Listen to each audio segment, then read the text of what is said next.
पाकिस्तान के साथ जब युद्ध का नौबत आई, तीनों बार भारत की सैन्य शक्ति ने पाकिस्तान को धूल चटा दी और पाकिस्तान समझ गया कि लड़ाई में वो भारत से जीत नहीं सकते। क्या फिर से खंड हुआ भारत अखंड बन जाएगा? क्या सच में बांग्लादेश, चीन, पाकिस्तान भारत में मिल जाएंगे? पाकिस्तान के लिए आने वाला समय कितना और क्यों घातक होने वाला है? कौन है आचार्य मयंक शर्मा जिन्होंने पाकिस्तान की हैरान कर देने वाली भविष्यवाणी की है? क्या पाकिस्तान भविष्य में बर्बाद हो जाएगा? आइए ऐसे ही तमाम सवालों के जवाब जानने की कोशिश करते हैं, लेकिन उससे पहले वीडियो को लाइक और चैनल को सब्सक्राइब करके बेल आइकन को प्रेस कर लीजिए। 22 अप्रैल 2025 को हुए पहलगाम हमले ने पूरे भारत देश को झकझोर कर रख दिया। इस एक हमले को लेकर कई महान भविष्यवक्ताओं, ज्योतिषाचार्यों ने भविष्यवाणी की और कयास लगाने शुरू कर दिए कि ये पहलगाम हमला आगे जाकर तृतीय विश्व युद्ध का रूप ले लेगा। चीन पाकिस्तान के साथ होगा, जबकि अमेरिका भारत के साथ, और ऐसा होता नजर भी आने लगा। भारत ने पाकिस्तान को सबक सिखाने के लिए ऑपरेशन सिंदूर चलाया और पाकिस्तान के कई आतंकी ठिकानों पर हमला कर उन्हें नेस्तो नाबूद कर दिया। यह देख पाकिस्तान भी खामोशी से नहीं बैठा, बल्कि इसने भी भारत पर कई इलाकों पर अटैक कर हमलों का जवाब दिया और दोनों देशों के बीच तृतीय विश्व युद्ध जैसे हालात बनने लगे। इस तरह यह भविष्यवाणी तेजी से वायरल होने लगी, लेकिन इस बीच एक ऐसी भविष्यवाणी भी सामने आई है जिसने भविष्य का आईना दिखा दिया है। और इन खास ज्ञानी आचार्य ने बताया कि पहलगाम युद्ध तृतीय विश्व युद्ध तक नहीं पहुंचेगा, बल्कि जल्द ही दोनों देशों के बीच धधक रही ये दुश्मनी की आग ठंडी हो जाएगी। और इनके मुताबिक ठीक ऐसा ही हुआ।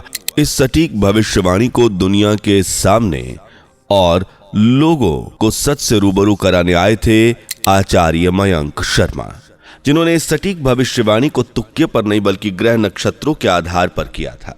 आचार्य मयंक शर्मा ने बताया कि 12 मई के बाद युद्ध की स्थिति समाप्त हो जाएगी, लेकिन 12 मई से पहले हालात काफी नाजुक बने हुए थे, क्योंकि 12 मई की दोपहर तक पुष्य नक्षत्र शनि नक्षत्रों में से थे और यहां मंगल सबसे ज्यादा हानि की स्थिति पैदा कर रहे थे, जिनसे युद्ध तबाही के हालात पनप रहे थे। और देखिए ऐसा हुआ भी। 2 अप्रैल से बुरे दौर की शुरुआत हुई और ये दौर करीब 6 जून तक रहने वाला है, क्योंकि इस टाइम पीरियड में मंगल नीच में रहेंगे और अभी भी मंगल नीच में ही हैं, लेकिन अभी अश्लेष नक्षत्र में है। यही वजह है कि परेशानियों का दौर धीमा पड़ गया है और इसी नक्षत्र को देखकर आचार्य मयंक शर्मा ने तृतीय विश्व युद्ध की ना होने की भविष्यवाणी की और 12 मई के बाद से बुरा दौर खत्म होने की बात कही। यही वजह थी कि भारत और पाकिस्तान के बीच युद्ध के जो हालात बने थे, अब वो शांत हो गए। आचार्य मयंक शर्मा ने पहलगाम हमले से पहले ही ये बता दिया था कि कुछ वक्त बाद भारत का अपने पड़ोसी देश के साथ विवाद गहराने वाला है। और ये बात इन्होंने तब कही थी जब पहलगाम हमले के आसार तक नजर नहीं आ रहे थे, लेकिन पिशाच योग के कारण 22 अप्रैल को पहलगाम हमला देखने को मिला, जिसके भारत के रिश्ते अपने पड़ोसी देश के साथ बिगड़ते नजर आए और एक बार फिर आचार्य मयंक की भविष्यवाणी सच साबित हुई। न सिर्फ भारत के रिश्ते पड़ोसी देश जैसे पाकिस्तान के साथ खराब हुए, बल्कि भारत ने बड़ी समझदारी से इस सिचुएशन को हैंडल भी किया। महज 3 दिन के अंदर दोनों देशों के बीच चल रहे युद्ध का पूर्ण विराम हो गया और भारत के प्रधानमंत्री नरेंद्र मोदी ने खुद देशवासियों को बताया कि ऑपरेशन सिंदूर के महज 72 घंटे बाद पाकिस्तान ने भारत के सामने घुटने टेक दिए और यह युद्ध समाप्त हो गया। लेकिन एक सवाल यह भी उठता है कि क्या यह सीज फायर लगा रहेगा या फिर से युद्ध का बिगुल बज उठेगा? इसका जवाब भी आचार्य मयंक ने ही दिया है। आचार्य मयंक का कहना है कि 18 मई को राहु और शनि की युति मीन राशि में समाप्त हो गई है और इसी के साथ दुख, परेशानियों और तबाही के बादल भी छट गए हैं। उन्होंने न सिर्फ भारत पाकिस्तान के विवाद, लड़ाई झगड़े से बाहर निकल आने की बात कही, बल्कि पूरी दुनिया पर से ये परेशानी खत्म होने की संभावना जताई है। 6 जून तक मंगल नीच में रहने वाले हैं और फिर उसके बाद इनका गोचर राशि में प्रवेश होगा। ये केतु के साथ युति करेंगे। केतु मंगल की युति हिंसा को बढ़ावा देती है, जिसमें विवाद बढ़ने की आशंका बनी रहती है। इस युति के कारण अग्नि दुर्घटना, वायु दुर्घटना, रेल दुर्घटना, अराजकता, क्रोध, हिंसा, इन सब का हानिकारक चीजों का बल मिलेगा। इस हिंसात्मक समय में देश में अध्यक्ष प्रमुख भी कोई गलत कदम उठा सकते हैं, कोई ऐसा फैसला ले सकते हैं जिससे पूरा राष्ट्र खतरे में फंस सकता है, और ये सब केतु मंगल की युति के कारण होगा। यानी 6 जून तक हालात काबू में रहेंगे, लेकिन उसके बाद हालात बद से बदतर नजर आ रहे हैं। यह समय काफी विवादों से भरा रहेगा। न सिर्फ देश के अंदर हिंसात्मक प्रतिक्रिया देखने को मिलेगी, बल्कि विदेशों में भी हालत काफी खराब रह सकती है, और हो सकता है कि कुछ देश आपस में एक दूसरे के दुश्मन बनकर माहौल को और ज्यादा संजीदा बना दे। इस दौरान पाकिस्तान भी अपना असली रंग दिखा सकता है। भले ही पाकिस्तान ने भारत के सामने हथियार डाल दिए, लेकिन हो सकता है कि 6 जून के बाद पाकिस्तान फिर से भारत को आंख दिखाए, इस पर हमला करे या फिर करवाए। अगर ऐसा होता है तो दोबारा पाकिस्तान और भारत के बीच युद्ध जैसे हालात बनते नजर आने लगेंगे, और यह युद्ध काफी ज्यादा खतरनाक रूप भी ले सकता है। आचार्य मयंक जी की इस भविष्यवाणी पर गौर करें तो ये नरेंद्र मोदी के दिए गए बयान पर बिल्कुल फिट बैठती है।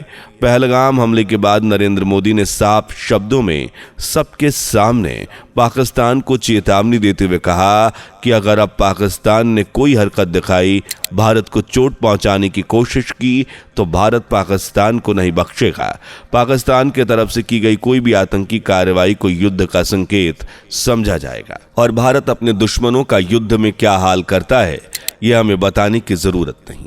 हालांकि पाकिस्तान इस समय भारत के साथ बातचीत बढ़ाने की कोशिश में लगा हुआ है, लेकिन भारत ने भी कह दिया कि पाकिस्तान के साथ सिर्फ 2 विषयों पर बात की जाएगी। एक है आतंकवाद, जिसके चलते भारतीय मासूमों की जान चली गई। दूसरा पीओके यानी पाकिस्तान अधिकृत कश्मीर, जिसको लेकर हमेशा ही दोनों देशों के बीच तनाव का माहौल बना रहता है।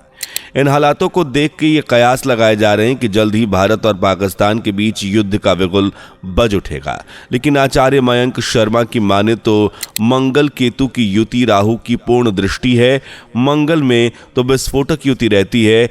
अब जब मंगल सिंह राशि में प्रवेश करेगा तो पूर्ण रूप से शनि को भी देखेगा। ये स्थिति फिर से कलह, कलेश, विवाद सबको जन्म दे सकती है, लेकिन हालात उस लेवल तक गंभीर नहीं होंगे कि दोनों देश युद्ध भूमि में उतर आए। लेकिन जरूरी नहीं है कि पाकिस्तान चुप बैठेगा। हो सकता है कि पाकिस्तान भारत को नुकसान पहुंचाने के लिए कोई हरकत करे, और अगर पाकिस्तान के साथ भारत कोई पंगा ले रहा है तो फिर भारत भी पीछे नहीं हटेगा। लेकिन ग्रह नक्षत्रों को देखें तो समय के साथ पाकिस्तान के ग्रह नक्षत्र भी बदल रहे हैं, और हो सकता है कि इन्हीं ग्रहों की बदलती चाल पाकिस्तान के नापाक इरादों को नेस्तो नाबूद कर दे।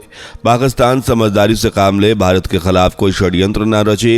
इस तरह ग्रहों की चाल पाकिस्तान की किस्मत लिखेगी। पाकिस्तान के हालात भले ही कैसे भी रहे हों, लेकिन इतना तय है भारत खतरे से बचा रहेगा। ये युद्ध का सामना नहीं करेगा, और अगर करता भी है तो जीत भारत की ही होगी। यानी भारत का पक्ष दुश्मन से आगे मजबूत रहने वाला है। ग्रहों की चाल अभी यहां दिखा रही है कि भारत और पाकिस्तान के बीच होने वाला तृतीय विश्व युद्ध के जो हालात बनने के कयास लगाए जा रहे हैं, वैसा कुछ नहीं होगा। करीब 5 से 8 साल तक भारत किसी भी वर्ल्ड वॉर का हिस्सा नहीं बनेगा। यूं ही दुनिया में अपनी मजबूत पहचान कायम रखेगा। लेकिन क्या पाकिस्तान सरवाइव कर सकता है? पाकिस्तान के अच्छे या बुरे दिन का पता शनि की स्थिति पर निर्भर करता है। अभी शनि कर्क राशि में मौजूद है, जबकि सूर्य, शनि, बुध एक साथ हैं, और केतु वृश्चिक राशि में विराजमान है, और शनि का अभी भी मीन राशि में गोचर चल रहा है। जब तक शनि मीन राशि और वृषभ राशि में रहेंगे, तब तक पाकिस्तान के बुरे दिन चलते रहेंगे। पाकिस्तान की अर्थव्यवस्था बुरी तरह से डगमगा जाएगी। महंगाई बहुत ज्यादा बढ़ने लगेगी।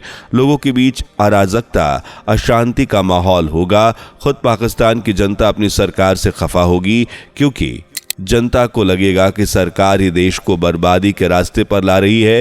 हालांकि मौजूदा हालात पर गौर करें तो हालात ऐसे ही कुछ नजर भी आ रहे हैं। पाकिस्तान की जनता अपने देश में रहकर खुश नहीं है, और ना ही सरकार से सेटिस्फाई है। और अभी तो ये शुरुआत है, आगे इससे भी बदतर हालातों का सामना पाकिस्तान करने वाला है। अपराध, बेरोजगारी, भुखमरी, महंगाई, अशिक्षा, ये सब चीजें पाकिस्तान को तोड़कर रख देंगी। हालात इतने ज्यादा खराब हो जाएंगे कि इन पर काबू पाना नामुमकिन साबित होगा। पाकिस्तान में आंतरिक हिंसात्मक गतिविधियां बहुत ज्यादा देखने को मिलेंगी।